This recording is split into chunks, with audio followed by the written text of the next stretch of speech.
So last week we had an interesting discussion about the rookie quarterbacks, and you brought up a point that you thought that at the time the 0-5 Panthers weren't the worst team in the league, and that got me to thinking about things.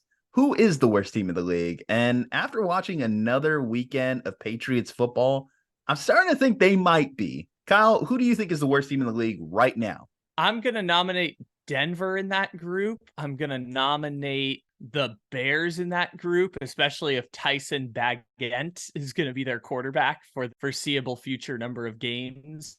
The Patriots got to be in that group, right? I mean, they have the fewest points scored in the league this season. I believe they are right now averaging 10.2 points per game, which, if I'm doing quick math, means they've scored like 61 or 62 total points in the entire season, which is less than the Miami Dolphins scored in one game against the Denver Broncos. They're 32nd in offense right now. Their defense is, I believe, DVOA ranked 21st the last time I checked, which is, the lowest of Bill Belichick defense has been since he took over the New England Patriots back in the 2000 season, which I believe that year they went like 7-9, I want to say, and missed the playoffs in Bill Belichick's first season. It has not been a great season for New England so far. The talented players they do have been injured, like Matthew Judon and Christian Gonzalez. Jacoby Myers went to the Raiders and has started looking like a legitimate wide receiver too. Meanwhile, Juju Smith-Schuster has been a complete dud, while both of them got the exact same contract. It has been a rough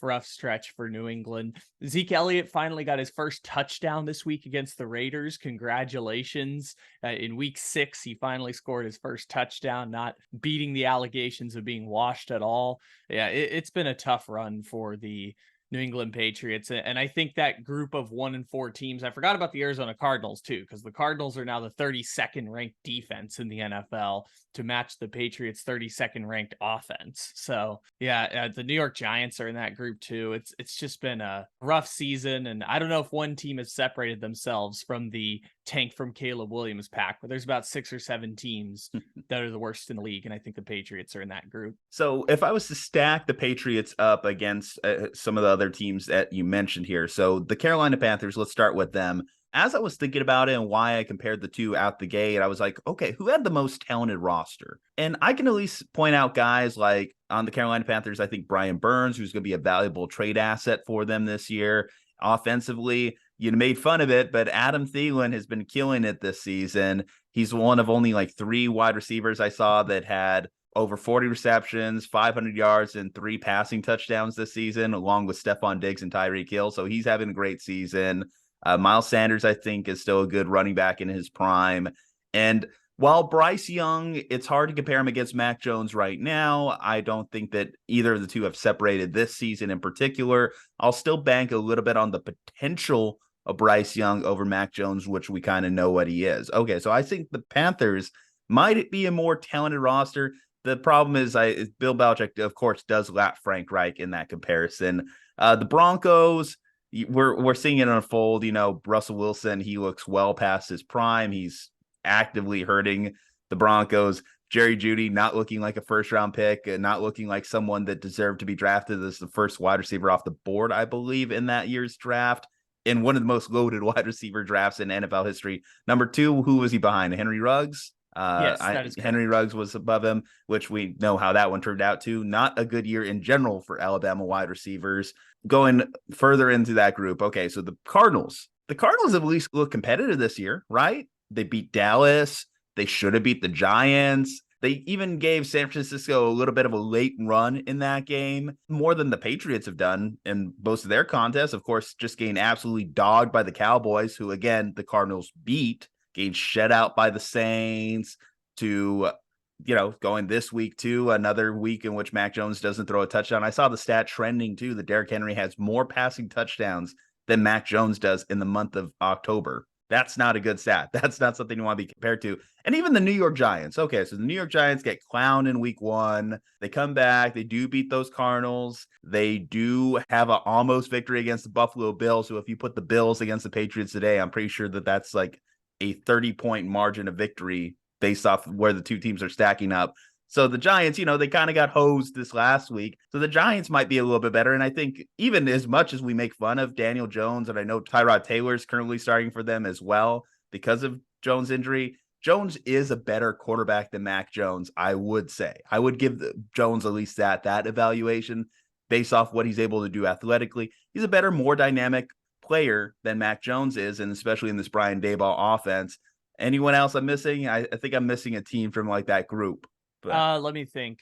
The Bears. the Bears, well, as you mentioned, if they truly are going to be on their backup quarterback for a while, then they may take the lead. And the Bears, of course, have the advantage of the 2 first-round picks. But the fact that the Patriots are now on the same tier as the Bears is not a good thing at all, especially when you, again, have the greatest of all time coach leading the charge in not only on the field, but in your front office there. So it goes back to what we were talking about last week. Like, how bleak is it in New England?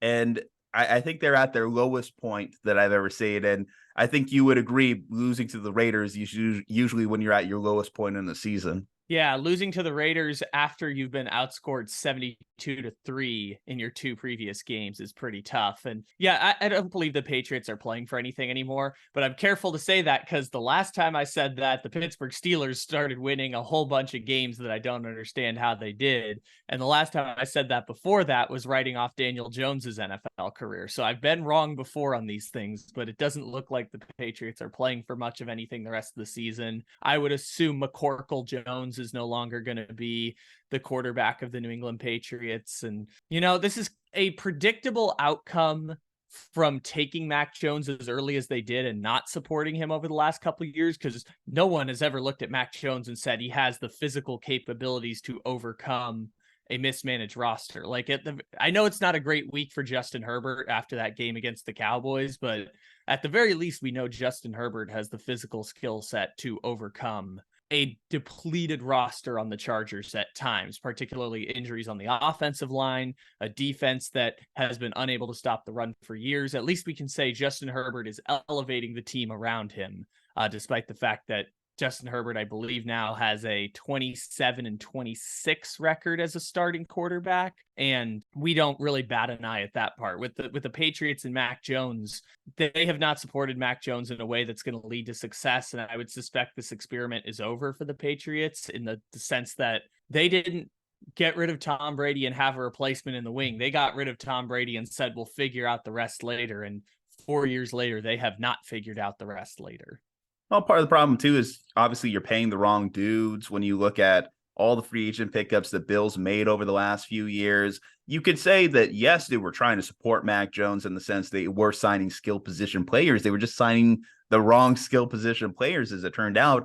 I liked Devontae Parker a few years ago. I thought that he was one of the more talented wide receivers in the league, but he's a little bit miscast in his current role. As you mentioned, Juju Smith-Schuster has seen a significant drop-off. We saw the reports earlier this year that his knee is basically being held together by like rubber bands and could pop at any moment. So hopefully that doesn't occur. Offensive line. So, we go back to the Patriots dynasty. The offensive line was a staple in New England because they supported Tom Brady and they allowed him to do what Tom Brady did best, get rid of the ball quick, make quick decisions. Now Mac Jones has to make quick decisions just because his offensive line can't hold up.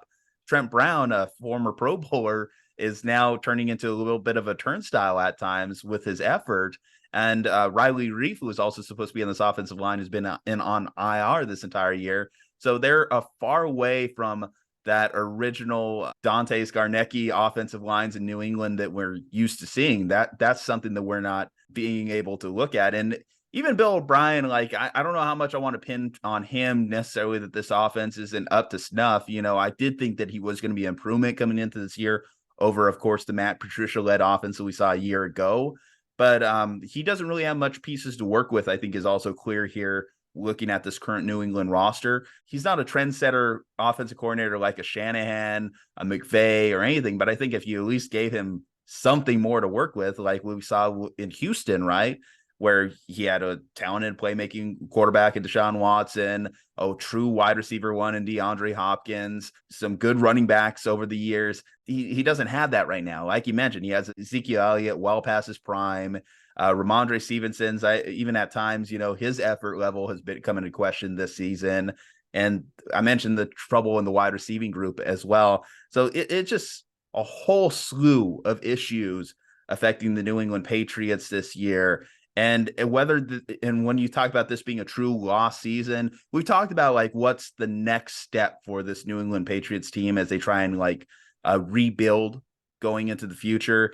I think it's clear again, you just got to get another voice in that room, in that front office to help evaluate players, because as great a decision maker as Bill has been on the defensive side of the ball, bringing in again Christian Gonzalez, Michael Judon, getting rid of JC Jackson, making the right moves there, he just cannot do it on the offensive side. And I do think that you do need an advisor, someone to step into that role and get better. But, you know, the interesting part about that is Bill is always going to have a say in whoever that advisor is. And he's Bill Belichick. So, of course, you got to listen to what Bill Belichick has to say about who comes in and decides to talk to him about football. That's kind of like the challenge that New England is, that Bill has ego, and it's a well-deserved ego. Yeah, and it's not like it's a bad thing to have Bill Belichick's insight when it comes to evaluating players and the players that he wants to have on his team, right?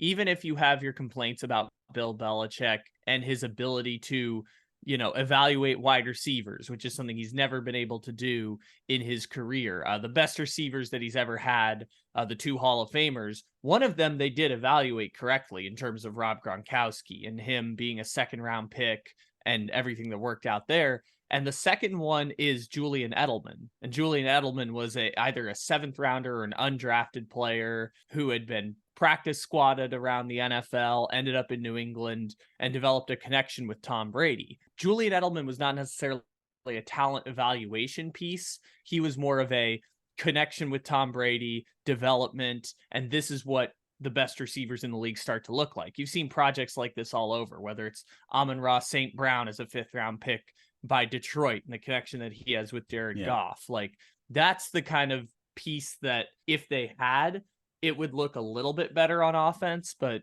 it can't hurt to have Bill Belichick giving you the talent evaluation. The difference is they don't have Tom Brady, but the other flip side of it is they probably don't have a long-term option at the quarterback position, period, and haven't had that since 2018, I want to say. Like, that's the last time they had a quarterback that we felt like this is a secure long-term option, because Tom Brady that last year in New England played about as good as Mitchell Trubisky. Like, it was a bad last season in New England for Tom Brady, and obviously he went to Tampa Bay with more talented players. He had a bit more of a cushion. We know how that story went for Tampa Bay. New England hasn't really had a long-term option at the quarterback position since, and it's kind of just been wandering in the desert, where sometimes it becomes a chicken or the egg situation, right? Is the problem talent evaluation, or is the problem the talent isn't developing well, right? Like, that's sometimes a weird chicken and egg situation that when both go wrong, when you don't bring in the right draft picks or free agent signings and the quarterback isn't up to snuff, then you have sometimes, with a combination of injuries and bad luck and losses against the Raiders, the results like you're seeing this year for the Patriots, where they're 1-5. And, while I don't think they'll end up with the number one pick in the draft, they're going to be picking pretty high up there in the NFL draft this year. I do go back to last week when we talked about it. I do foresee them just picking up 1 or 2 more wins. It's going to ruin their ability to really draft the number 1 overall selection in Caleb Williams. Although Caleb Williams after this last week may have hurt his draft stock just a little bit. 3 interceptions against Notre Dame, but I think he'll survive it. I think the scouting process will allow him to still go number 1. But the question then turns to, is that second tier of quarterbacks like Drake May or Michael Penix Jr., who is now the Heisman favorite, are they enough to elevate a Patriots team next season? And come on, but the thing too that's tough here is Bill doesn't have the longest leash in the world if the Patriots continue to go on this pace. So another rookie quarterback to develop, that could be another 2 to 3 year project, especially because, again, the skill position players around that quarterback are still what the skill position players are currently around Mac Jones. So until that changes, it doesn't really matter if it's Drake May or Michael Penix Jr. They're still going to struggle because they can't get guys who get separation. I think I've seen the stat here that the Patriots wide receivers have the least amount of separation in the league. And the worst part right now with Mac Jones is even when they do get separated, like Hunter Henry, they are widely overthrown in one of the worst interceptions of Mac Jones' career. So that's kind of the box that the Patriots find themselves in. But that's the weird part, right? Is like, we've seen these receivers succeed, and we've seen especially this year, receivers leave New England and have success unlike what they had in New England. Like, well, yes, but Juju Smith-Schuster succeeding with the Kansas City Chiefs when Andy Reid is scheming you wide open, or when he's truly in his prime with the Pittsburgh Steelers and wide open by virtue of Antonio Brown being there, is one thing. Or Devontae Parker, who was more of a volume play with the Miami Dolphins. He was just getting targeted at such a high level, and he was one of the better contest wide receivers in the league. He still wasn't getting huge separation, but his big body and size, like, the dude's built like a tight end, but he was able to succeed with that. Again, we have a bunch of guys who are miscast, is what I would say to that. yeah, precisely. And that's something that can be corrected potentially if you have a different offensive scheme and potentially a different quarterback who, when things do go right, is able to work the ball in the middle. The other weird thing is that they just didn't invest in the running back position, which is so strange because all they want to do is run the ball, right? That's the Bill Belichick staple on offense, is running up the middle. And Ramondre Stevenson's injuries have now led to Ezekiel Elliott being the primary running back for them. It's such strange decision in that sense. But like, I'm looking around at the Patriots offense and I see 61 points.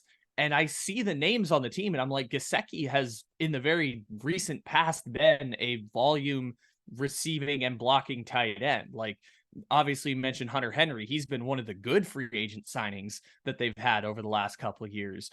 Jacoby Myers left New England and went to the Raiders and is now catching a touchdown seemingly every week, it feels like. So in New England, the thing with him was like, he's getting yards, but he can never find the end zone. It's a running joke that he's got zero touchdowns.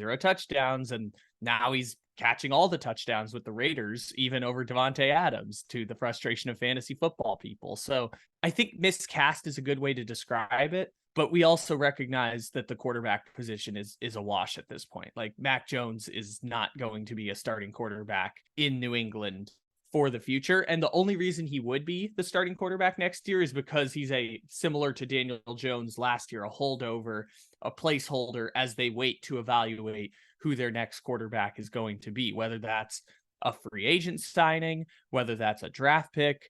Mac Jones appears to be a holdover for whatever the next quarterback is going to be in New England. All right, guys. Well, let us know below in the comments section. What are your thoughts? Are the New England Patriots the worst team in the league? Leave a like on the video, subscribe to the channel, follow us on all our social medias. From Juju and Kyle, stay safe, happy, and healthy. We'll see you next time.